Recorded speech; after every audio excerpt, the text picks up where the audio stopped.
നമ്മുടെ ശരീരത്തില് ഒരു മൂലകമാണല്ലോ സോഡിയം. ഈ സോഡിയത്തിന്റെ നോർമൽ വാല്യൂ എത്രയാണ്? നമ്മുടെ ശരീരത്തില് നമ്മുടെ നാഡീകോശങ്ങളുടെ ശരിയായിട്ടുള്ള പ്രവർത്തനത്തിന് അല്ലെങ്കിൽ തലച്ചോറും മറ്റ് അവയവങ്ങളും ഒക്കെ ആയിട്ടുള്ള ശരിയായിട്ടുള്ള കമ്മ്യൂണിക്കേഷൻ ഒക്കെ സഹായിക്കുന്ന ഒരു പ്രത്യേക തരം അല്ലെങ്കിൽ വളരെ ഇമ്പോർട്ടന്റ് ആയിട്ടുള്ള ഒരു ഇലക്ട്രോലൈറ്റ് ആണ് സോഡിയം. ഇത് ശരീരത്തിൽ നമ്മുടെ രക്തത്തിൽ 1 ലിറ്റർ ബ്ലഡ് എടുക്കുകയാണെങ്കിൽ അതിൽ ഏകദേശം ഒരു 135 തൊട്ട് 140 മില്ലി മോൾസ് വരെയാണ് ഈ ഒരു സോഡിയത്തിന്റെ അയോൺ ഉണ്ടായിരിക്കുന്നത്. അപ്പൊ അതിൽ കുറഞ്ഞു പോകുന്ന ഒരു അവസ്ഥേനെയാണ് ഹൈപ്പോനാട്രീമിയ എന്ന് പറയുന്നത്. അപ്പോൾ ഇതിന് ഈ ഒരു ഹൈപ്പോനാട്രീമിയ ഉണ്ടാകാനായിട്ട് ഒരുപാട് കാരണങ്ങളുണ്ട്. മെയിൻ ആയിട്ട് ഇത് സംഭവിക്കുന്നതിന്റെ അടിസ്ഥാന കാരണം എന്ന് പറഞ്ഞിട്ടുണ്ടെങ്കിൽ ഒന്നുകിൽ നമ്മുടെ ശരീരത്തിൽ ആവശ്യത്തിന് സോഡിയം ഇല്ലാതെ വരുന്നു രക്തത്തില്. അതിപ്പോ നമ്മളുടെ കുടലിന് ശരിയായ രീതിയിൽ കുടലിന് എന്തെങ്കിലും ഒരു അസുഖം ഉള്ളത് മൂലം ശരിയായ രീതിയിൽ നമ്മൾ ഭക്ഷണത്തിൽ കൂടെ കഴിക്കുന്ന സോഡിയത്തിനെ എടുക്കാൻ പറ്റുന്നില്ല, അബ്സോർബ് ചെയ്യാൻ പറ്റുന്നില്ലാത്ത ഒരവസ്ഥയായിരിക്കാം. അല്ലെങ്കിൽ നമ്മൾ കഴിക്കുന്ന ഭക്ഷണത്തിൽ കൂടി വേണ്ട അളവിന് സോഡിയം കിട്ടാതെ വരുന്ന ഒരവസ്ഥയായിരിക്കാം. അങ്ങനെ വേണമെന്നുണ്ടെങ്കിൽ സോഡിയം രക്തത്തിൽ കുറഞ്ഞു പോകാം. അതല്ലാന്നുണ്ടെങ്കിൽ ധാരാളമായിട്ട് വെള്ളം കുടിക്കുന്ന ഒരാളില് ചിലപ്പോൾ നമ്മുടെ ബോഡിക്ക് ആവശ്യമുള്ളതിനെ കഴിഞ്ഞും കൂടിയ അളവില് വെള്ളം കുടിക്കുന്ന ആളുകളുടെ ബ്ലഡ് ഡൈല്യൂട്ടഡ് ആയി പോകാൻ സാധ്യതയുണ്ട്. അപ്പോൾ അവരുടെ ബ്ലഡ് എടുത്ത് നോക്കിക്കഴിഞ്ഞാൽ 1 ലിറ്റർ ബ്ലഡിനകത്ത് ചിലപ്പോൾ ഇത്രയും സോഡിയം ഉണ്ടായിക്കൊള്ളണമെന്നില്ല. അതായത് വെള്ളത്തിന്റെ അളവ് കൂടുതൽ കണ്ടമാനം കൂടുന്നത് മൂലം ചിലപ്പോൾ സോഡിയത്തിന്റെ അളവ് ബ്ലഡിൽ കുറഞ്ഞു പോകാം, നോർമൽ വാല്യൂവിൽ നിന്ന് താണു പോകാം.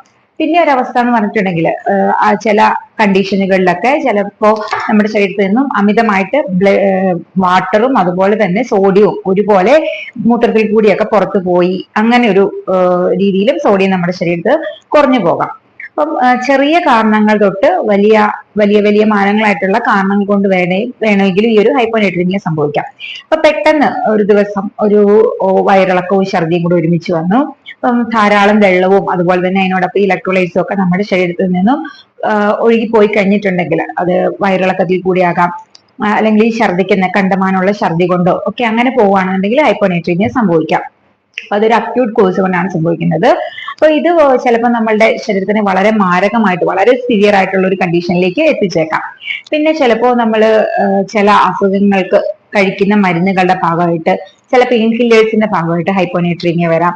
പിന്നെ നമ്മളുടെ ശരീരത്തിലെ പ്രധാന അവയവങ്ങളായിട്ടുള്ള കിഡ്നി ആണല്ലോ നമ്മുടെ ശരീരത്തില് വെള്ളത്തിന്റെ അതുപോലെ തന്നെ ഇലക്ട്രോലൈറ്റ്സിന്റെ ആ ഒരു വാല്യൂ മെയിൻറ്റെയിൻ ചെയ്ത് ഒരു നോർമൽ ആയിട്ട് നിലനിർത്തുന്ന ഏറ്റവും പ്രധാന പങ്ക് വഹിക്കുന്ന ആള് കിഡ്നിയാണ്.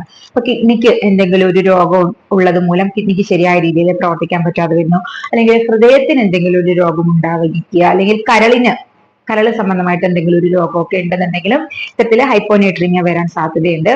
പിന്നെ ചിലപ്പോൾ നമ്മുടെ ശരീരത്തിൽ എന്തെങ്കിലും അസുഖത്തിന്റെ ഭാഗമായിട്ട് പെട്ടെന്ന് നീര് കെട്ടാനൊക്കെ ഉള്ള സാധ്യതയുണ്ട്. അപ്പൊ ഈ നീർക്കെട്ട് വരുന്ന ആൾക്ക് ചിലപ്പോ കഴിക്കാൻ കൊടുക്കുന്ന നമ്മളൊരു ഡോക്ടറിനെ കാണുമ്പോൾ കൊടുക്കുന്ന മരുന്നുകൾ ചിലപ്പോ ഈ ഒരു നമ്മുടെ ശരീരത്തിൽ അധികമായിട്ട് വെള്ളം വരുന്നതിനെയാണ് നീർക്കെട്ട് എന്ന് പറയുന്നത്. അപ്പൊ ഈ വെള്ളം മൂത്രത്തിൽ കൂടെ ഒഴുകി പോകാൻ വേണ്ടിയിട്ട് ചിലപ്പോൾ ഡൈയൂററ്റിക്സ് കൊടുക്കാറുണ്ട്. അപ്പൊ ഈ ഡൈയൂററ്റിക്സിന്റെ കൊടുക്കുന്നതിന്റെ ഭാഗമായിട്ട് ചിലപ്പോൾ ഒരു ഹൈപ്പോനാട്രീമിയ സംഭവിച്ചേക്കാം.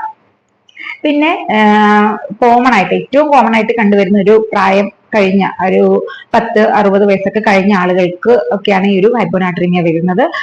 പിന്നെ ബെഡ് റിഡൺ ആയിട്ടുള്ള കിടപ്പ് രോഗികൾക്ക് വരാം.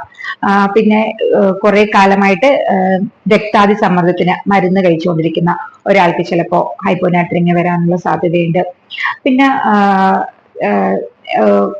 ആശുപത്രിയിൽ അഡ്മിറ്റ് ആയിട്ടുള്ള ആളുകൾക്ക് ഈ ഒരു ഹൈപ്പോനാട്രീമിയ വരാനുള്ള സാധ്യത കൂടുതലാണ്. പിന്നെ ശരീരത്തിന് വരുന്ന മറ്റ് ചില അസുഖങ്ങളുടെ ഭാഗമായിട്ട് ഇപ്പൊ എക്സാമ്പിൾ പറയുകയാണെങ്കിൽ തൈറോയ്ഡ് ഗ്ലാൻഡിന് ശരിയായ രീതിയിൽ പ്രവർത്തിക്കാൻ പറ്റത്തില്ലാത്തത് കാരണം ശരീരത്തിൽ തൈറോയ്ഡ് ഹോർമോൺ കുറഞ്ഞു വരുന്ന ഒരു അവസ്ഥ വരുമ്പോൾ ഹൈപ്പോനാട്രീമിയ ഉണ്ടാകാം. അതുപോലെ തന്നെ അഡ്രീനൽ ഗ്രന്ഥിക്ക് ശരിയായ രീതിയിൽ പ്രവർത്തിക്കാൻ പറ്റത്തില്ലാത്തത് കൊണ്ട് നമ്മുടെ ശരീരത്തിലെ എല്ലാ ഇലക്ട്രോലൈറ്റ്സും അതുപോലെ തന്നെ അതിനോടൊപ്പം തന്നെ ഈ സോഡിയത്തിന്റെയും അളവിന് വ്യത്യാസം വന്ന് ചിലപ്പോൾ ഹൈപ്പോനാട്രീമിയ സംഭവിക്കാനുള്ള സാധ്യതയും ഉണ്ട്. എന്തൊക്കെ ലക്ഷണങ്ങളാണ് കാണുന്നത് ഈ സോഡിയം നമ്മുടെ ശരീരത്തിൽ കുറഞ്ഞു പോയാല്? അപ്പൊ ഞാൻ എന്റെ നോർമൽ വാല്യൂ നേരത്തെ പറഞ്ഞു 135 തൊട്ട് 140 വരെയാണ്. അപ്പൊ ഈ 135 താന്നു പോയി കഴിഞ്ഞിട്ടുണ്ടെങ്കിൽ ഒരു 130 ആയാലും ചിലപ്പോൾ സിംറ്റംസ് ഒന്നും പ്രൊഡ്യൂസ് ചെയ്തില്ല എന്ന് വരാം. അതിൽ താഴെ പോയി കഴിഞ്ഞിട്ടുണ്ടെങ്കിൽ ചിലപ്പോ അമിതമായിട്ടുള്ള ക്ഷീണം ഉണ്ടാകാം, ഓക്കാനം, ഛർദില് പോലെയുള്ള സിംറ്റംസ് ഉണ്ടാകാം, അമിതമായിട്ടുള്ള തലവേദന വരാനുള്ള സാധ്യതയുണ്ട്. അതിന്റെ ഒപ്പം മസിൽ കോച്ചി പിടിക്കുന്ന ഒരവസ്ഥ പേഷ്യന്റിന് ഉണ്ടായി എന്ന് വരാം. പിന്നെ എഴുന്നേക്കാൻ വയ്യ എന്നുള്ള രീതിയിൽ അതുപോലെ കുഴഞ്ഞു പോകുന്ന ഒരവസ്ഥ, അല്ലെങ്കിൽ എഴുന്നേക്കുകയോ നടക്കുകയൊക്കെ ചെയ്യുമ്പോൾ ശരീരം കുഴഞ്ഞു പോകുന്ന പോലത്തെ ഒരവസ്ഥ. ഇങ്ങനെയൊക്കെയുള്ള അവസ്ഥകളാണ് ഏറ്റവും പ്രധാനമായിട്ട് അല്ലെങ്കിൽ ഏറ്റവും തുടക്കത്തിൽ കാണുന്നത്. പിന്നീട് അങ്ങോട്ട് താഴോട്ട് വീണ്ടും കുറയുകയാണെന്നുണ്ടെങ്കിൽ ചിലപ്പോൾ തലച്ചോറിനെ ബാധിച്ചിട്ട് പേഷ്യന്റിന് മൊത്തത്തിൽ ഒരു കൺഫ്യൂഷൻ, അതായത് താൻ എന്താണ് പറയുന്നത് അല്ലെങ്കിൽ താൻ എന്താണ് ചെയ്യുന്നത്, താൻ എവിടെയാണ് ഉള്ളത് എന്നുള്ളതൊക്കെ ഒന്ന് മനസ്സിലാക്കി എടുക്കാനായിട്ട് പറ്റാതെ വരുന്നു. ഒരു കൺഫ്യൂഷൻ ഒക്കെ തോന്നാം, ദിവസങ്ങളെ പറ്റിയുള്ള ഒരു കൺഫ്യൂഷനോ അങ്ങനത്തെ ചില സിംറ്റംസ് ചിലപ്പോൾ എന്റെ കൂടുതൽ കണ്ടുവന്ന് വരാം.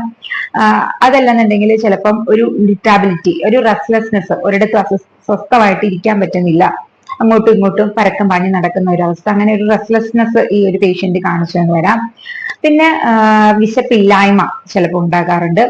പിന്നെയും സിവിയർ ആയിട്ട് ഈ ഒരു വാല്യൂ നമ്മൾ താന്നു പോവുകയാണെന്നുണ്ടെങ്കിൽ പേഷ്യന്റിന് കോമ വരെ സംഭവിക്കാം. കൺവൽഷൻസ്, അപസ്മാരത്തിൻ്റെതായിട്ടുള്ള ലക്ഷണങ്ങൾ, അപസ്മാരം ഉണ്ടാകാം.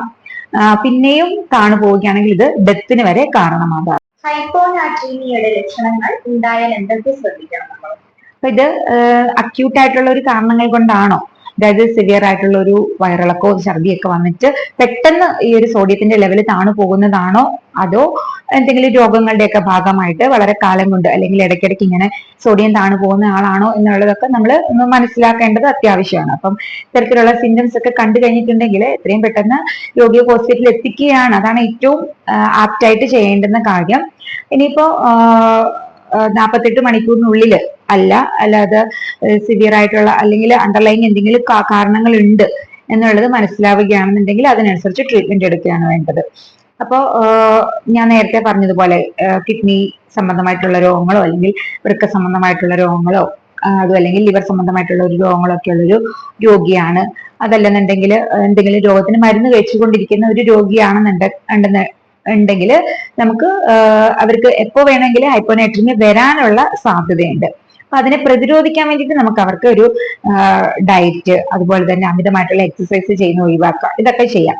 എക്സസൈസ് അമിതമായാലും ഈ അമിതമായിട്ട് ഡീഹൈഡ്രേഷൻ, ശരീരത്തിൽ നിന്ന് വിയർപ്പ് വഴി സോഡിയവും അതുപോലെ തന്നെ ജലവും ഒക്കെ പുറത്തു പോകുന്നതുകൊണ്ട് ഡീഹൈഡ്രേഷൻ സംഭവിക്കാനും ഹൈപ്പോനാട്രീമിയ സംഭവിക്കാനുള്ള സാധ്യതയുണ്ട്. അപ്പം അമിതമായിട്ടുള്ള എക്സസൈസ് ചെയ്യുന്നുണ്ടെന്നുണ്ടെങ്കിൽ അതൊന്ന് കുറയ്ക്കുക. പിന്നെ ഒരുപാട് വെള്ളം കുടിക്കുന്നുണ്ടെങ്കിൽ ഫ്ലൂയിഡ് എടുക്കുന്നത്, വെള്ളം കൂടി ഒന്ന് ഒഴിവാക്കുക. പിന്നെ ഭക്ഷണത്തിൽ, അതായത് ഒരു ദിവസം ഒരു 1 ലിറ്റർ എന്നൊക്കെയുള്ള രീതിയിലേക്ക് കുറച്ചു കൊണ്ടുവരികയാണ് ചെയ്യേണ്ടത്. പിന്നെ ഭക്ഷണത്തിൽ കൂടുതലായിട്ടും സോഡിയം, പൊട്ടാസ്യം പോലുള്ള ഇലക്ട്രോലൈറ്റ്സ് കിട്ടുന്ന തരത്തിലുള്ള ഭക്ഷണങ്ങൾ ഉൾപ്പെടുത്താൻ വേണ്ടി ശ്രദ്ധിക്കുക. അപ്പോൾ ഉപ്പിട്ട കഞ്ഞിവെള്ളം കുടിക്കുന്നത് നല്ലതാണ്, അല്ലെങ്കിൽ ഉപ്പിട്ട നാരങ്ങ വെള്ളം, കരിക്ക് വെള്ളം, എല്ലാ തരത്തിലുള്ള ഇലക്ട്രോലൈറ്റ്സും ധാരാളമായിട്ട് കാണപ്പെടുന്ന ഒരു നാച്ചുറൽ ആയിട്ടുള്ള ഒരു പാനീയമാണ് കരിക്ക് വെള്ളം. അപ്പൊ കരിക്ക് വെള്ളം കുടിക്കുന്നതും ഇത്തരത്തിൽ ഹൈപ്പോനാട്രീമിയ വരുന്നത് ഒരു പരിധി വരെ തടയാൻ വേണ്ടിയിട്ട് സഹായിക്കുന്നുണ്ട്. പിന്നെ ഫ്രൂട്ട്സിനാണെന്നുണ്ടെങ്കിൽ ബനാന, ഏത്തപ്പഴം പോലെയുള്ള ഫ്രൂട്ട്, കിവി, ഇതിലൊക്കെ ധാരാളമായിട്ട് സോഡിയം അടങ്ങിയിട്ടുണ്ട്. അപ്പൊ ഇത്തരത്തിലൊക്കെ നമ്മുടെ ഡയറ്റിലും കൂടി ഒരു ക്രമീകരണം കൊണ്ടുവരികയാണെന്നുണ്ടെങ്കിൽ പെട്ടെന്ന് ഒരു ഹൈപ്പോനാട്രീമിയ വരുന്ന ആ ഒരു സാഹചര്യത്തെ തടയാൻ വേണ്ടിയിട്ട് നമുക്ക് സഹായകമാകും.